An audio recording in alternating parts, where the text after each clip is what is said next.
Daryl Sutter, I'm like, give us something good. Like, I mean, I can't even watch.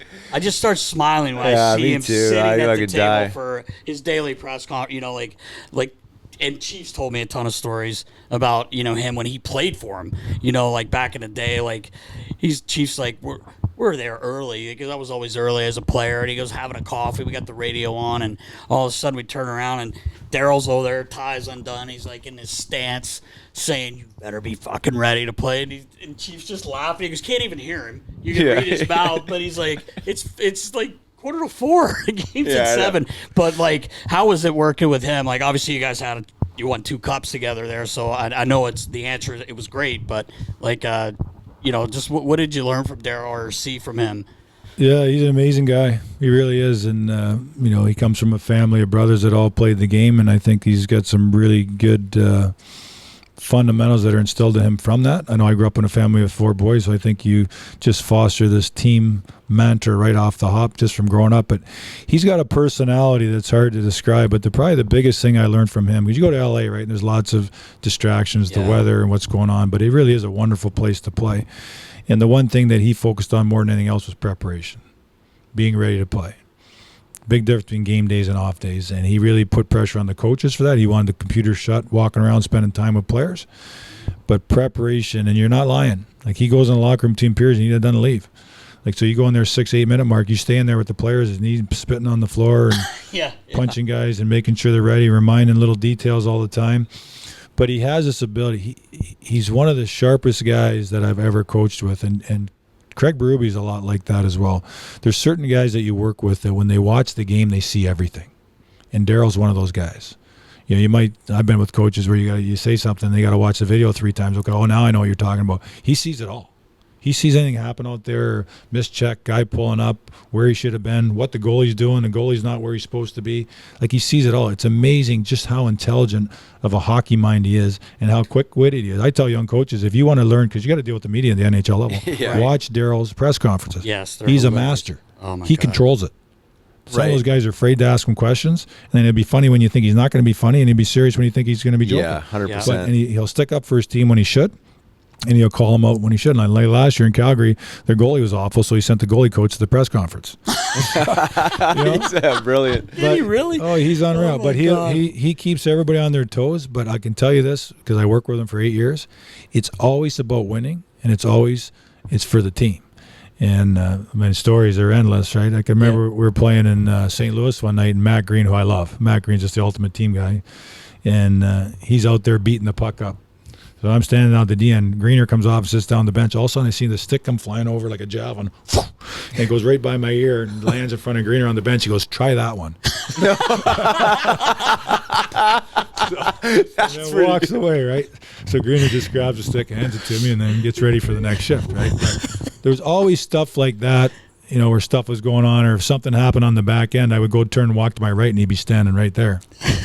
Like basically letting you know, like, what the hell's going on there. Yeah. And God forbid you ever get too many men on the ice penalty, which it didn't get many. I had to grab guys by the shoulder many times. Yeah. But he would not be happy. How hard can it be? You get 3 lefts and 3 rights. Yeah, right. Yeah, right. So some of the stuff is obvious, but the biggest thing from him, what he pushed all the time, high intensity, but preparation was a big responsibility of the athlete, and preparation was a big responsibility of the coaches to make sure the guys were prepared and ready to play.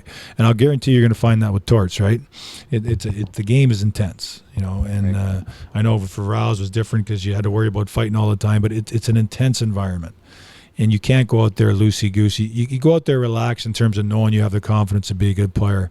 But you have to get yourself in a mind space where you're ready to perform because the game is fast. Things happen quickly.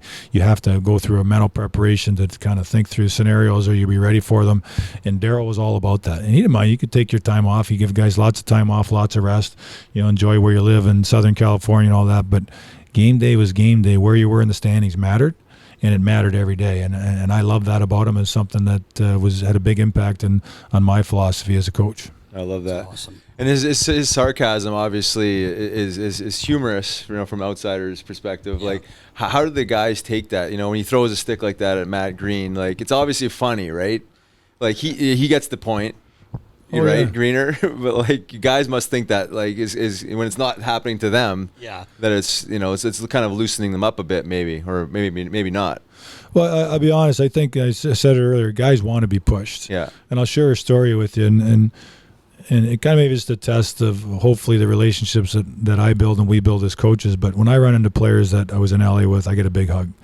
Like we're bonded. Same thing when I see you, Riles, or if I see Josh Gratton, if I see Mike Richards, Jeff Carter, there's a relationship there that's deep, right? And I ran into Trevor Lewis, and he came to see me after we played Calgary and Dallas this year. So I was talking to Louis, and then Luch comes by, Milan Lucic, who we had in LA for a while, gives me a big hug, and he starts talking to me because Luch had gone to Edmonton and kind of lost his way, and he said, Johnny, he goes, I got playing for Darryl again. And he goes, it's just so simple. He goes, I started worrying about points again and how I was playing. He goes, he just brought it all back to the team. He just brought it back. Like, what are you going to do to help the team, and how are you going to make the team better? And Darryl has this ability to make everybody feel important. Doesn't matter if you're a fourth line guy. And I'd like to think that's something that I've learned from being in the Flyers organization over the years. That even if a guy is playing 8 minutes on the fourth line or 10 minutes like you were, if we didn't have you, we'd be in trouble. Like, the impact you had on the game was as big an impact as somebody who's playing 18 or 20 minutes. And Darryl has the ability to do that. He makes sure the stars are held accountable, and the foot soldiers love that, right?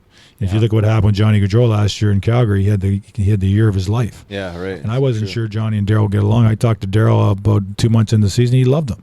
Yeah. How hard he competed. He said, we got big guys to take care of him. Darryl knew. Yeah. They had good Branson and Zadorov and Lucic and Richie and all these guys that if they try to take liberties on Johnny, that guys knew that.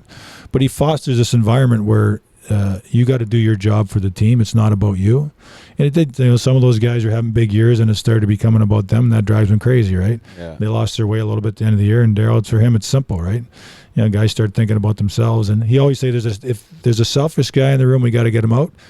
And he said, that selfish guy in the room is me. Guys thinking about me, right? We got to get that guy out of the room so we can start being a good team again. So that's the way he's wired.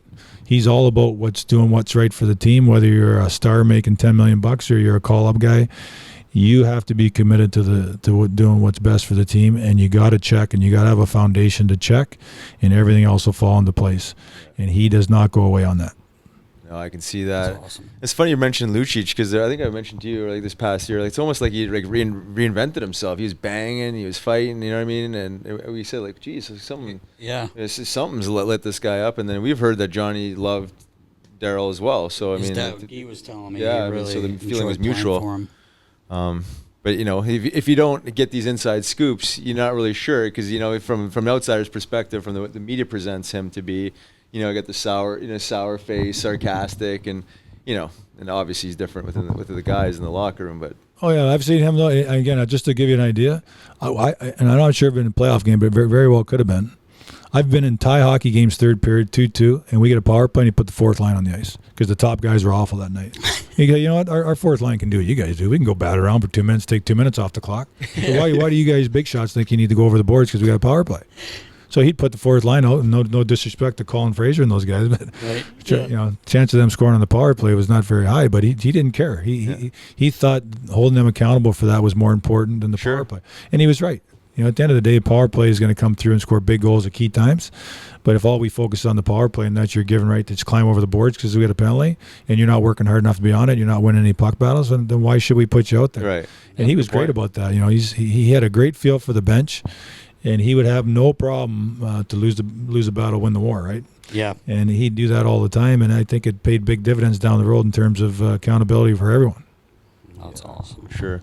Chief told us a couple stories about him too. With one was with Igenla real quick, and Conroy, was that who he played with? They had that line. I can't remember the other winger. I never can remember, but or the other player on that line. But he said the one night they hadn't been very good, and the third period started, and they had a horrendous shift, and they came off, and Darryl went over and put his arms around him and said, "Hey, boys, you know what? I'm going to let you take the rest of the night off. It's hard out there. It's a tough game. You guys just sit right here." Never put him back on the ice the rest, but so sarcastic. It's tough out there. I get it. You just sit right here, and, you take have a little the rest rest. of the night. It's so fucking funny, man. That's pretty good. You know what? You just triggered a thought in my mind here because and Drew Doughty is an elite talent. Yep.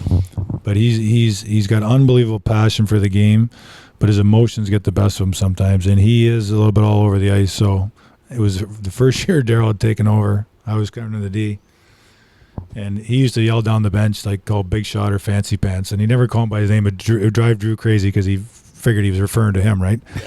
So Drew has this shift where he's all over the map, and it's a neutral zone face-off. So Drew comes to the bench, and Daryl comes on and goes, no. You go back. You go play right wing. And Drew's like, what? He goes, no. So he tries to get up. He goes, no. You got this game all figured out. Go play right wing. So now Drew's losing his mind, right? Because Daryl's making him go out and play right wing. So he lines up for the face-off. Puck drops, comes straight to the bench and changes, right? And now he's banging a stick and slamming it. And the guys loved it because, and Drew some of those nights he didn't know what position he's playing. He's all over the place. But, I mean, he's a difference maker. Trust me, Drew Doughty is the best defender I've ever had. People think they don't understand about Drew is how good he defends and how much he cares about it. Yeah. Like he's so gifted with the puck and the way he moves the puck and sees the game. But he's a winner. Like when the game's on the line, he makes a difference. He can tilt us. If two teams are even, he can be the difference maker. So, and I think Daryl knew that. So I think he knew that here's this young guy. Because Drew was a star before I got there, before Daryl got there. He'd won a gold medal with Canada. He was a runner-up for the. Oh, that's right. Yeah. For the Norris. But we all saw that he had a lot further to go if he was going to win. So anyway, Daryl he had his way of getting to him there. So. Obviously, Drew had some great years for him and had 1-2 cups playing for him, and he's I'm sure he's got a lot of respect for him. Johnny, Like I always noticed, like I was able to meet him a few times with Richie and those guys and have a couple beers with him and everything. He was hilarious. But I always noticed on the ice, you could always hear him. He would be chirping our bench, like. When I was with the Flyers, and he would be there, and someone would say something, he'd just turn around, and he'd just be chirping guys, like, and I was just like, I love this, man. Like, I kind of miss that because it's not as prevalent as it was before, but he's a competitor and a hell of a player. You're right.